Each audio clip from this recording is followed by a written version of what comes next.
Hey guys, welcome back to another EVE tutorial. Today we're going to be talking about your HUD and the elements on it and how you should probably set it up.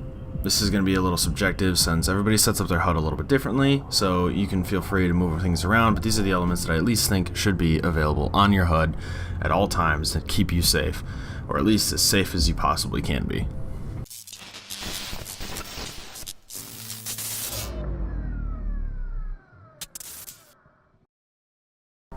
Alright, so some of this is assuming you're in a group or a corporation that has a network of people that serves as their intel providers. So the first line of defense that you have in this game is going to be your intel channels.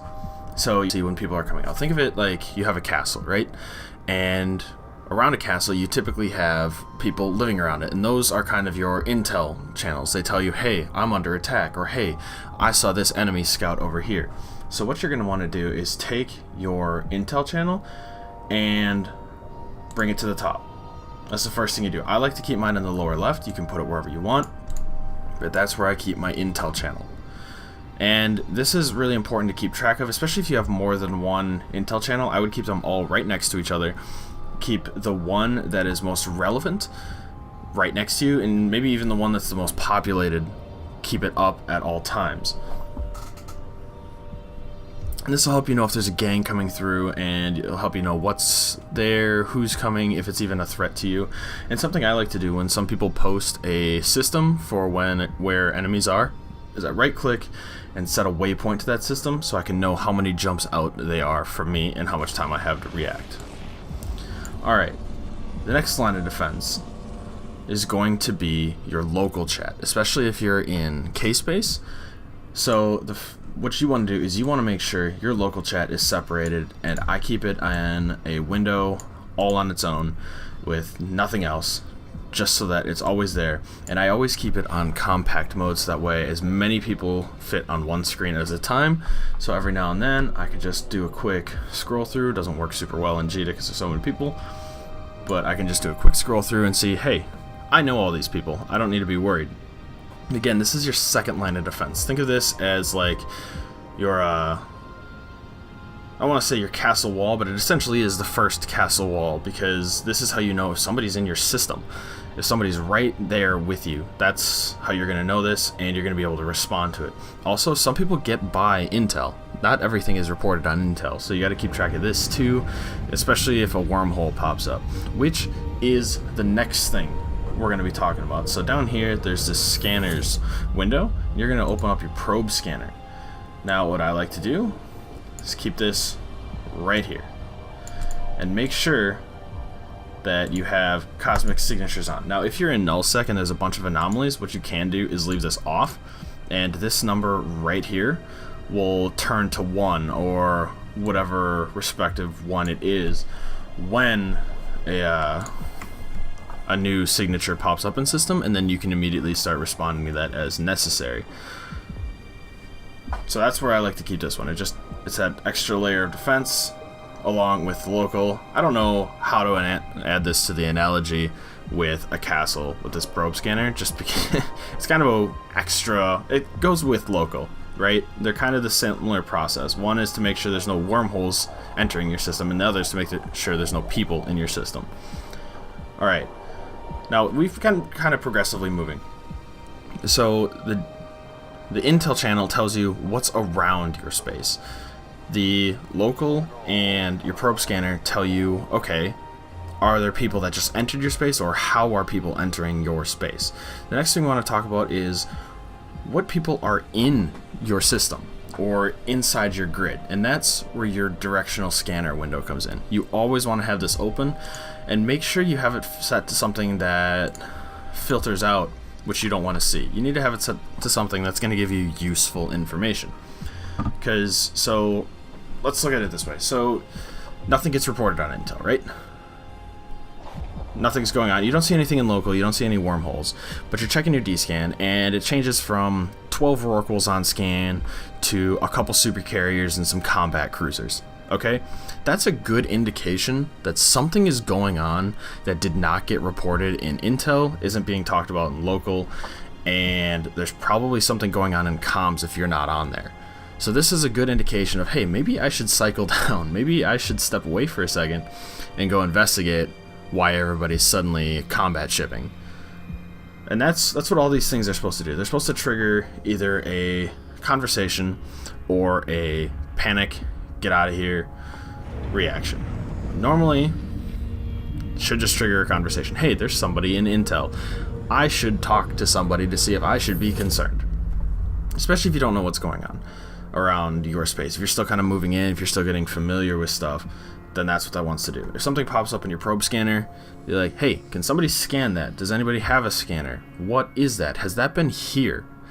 That's one of the most annoying things, is when you come in to a wormhole, or not a wormhole, a system, you log in, see like 3 wormholes open when you scan, like, hey, how long have these wormholes been open? And nobody knows. So if somebody isn't currently scanning it or doesn't say they're going to scan it, please scan it.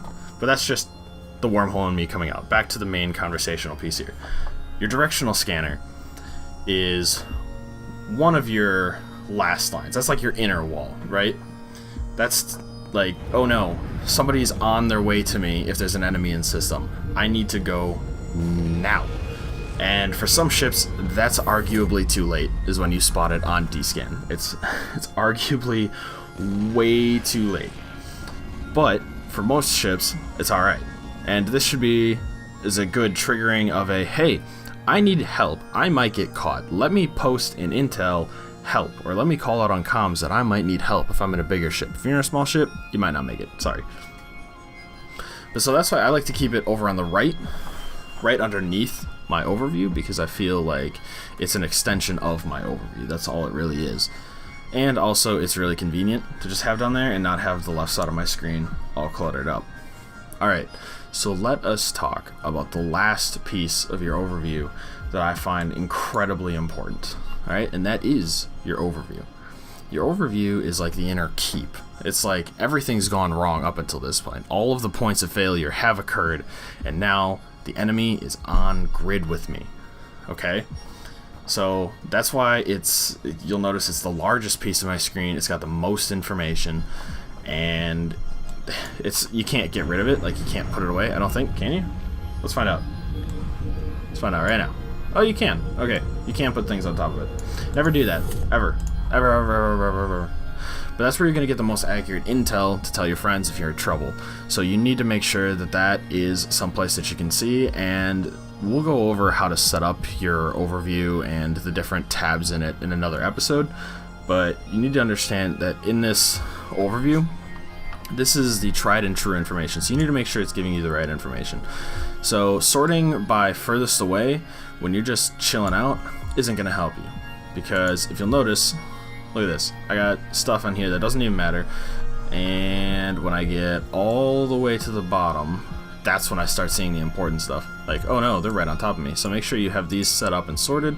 Make sure you have the things that you'll need. If you're in a combat ship, make sure you have their velocity, their transversal, so you know what you can hit, what you can't hit.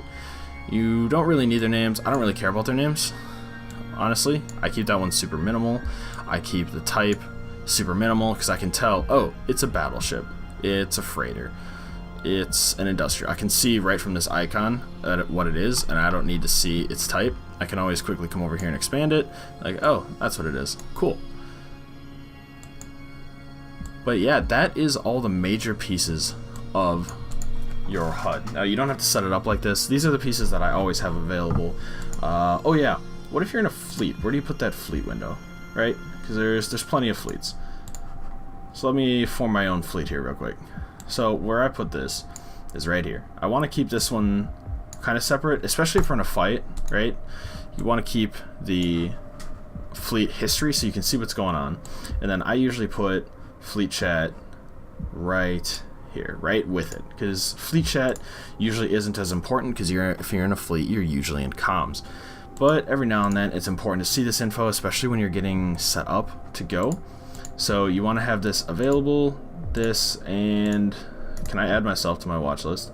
But I keep my watch list right above it, because you want your watch list as well always available. Otherwise, there's no point, right? There's no point in having a watch list if you're not watching it. And I keep spinning my screen. I'm sorry.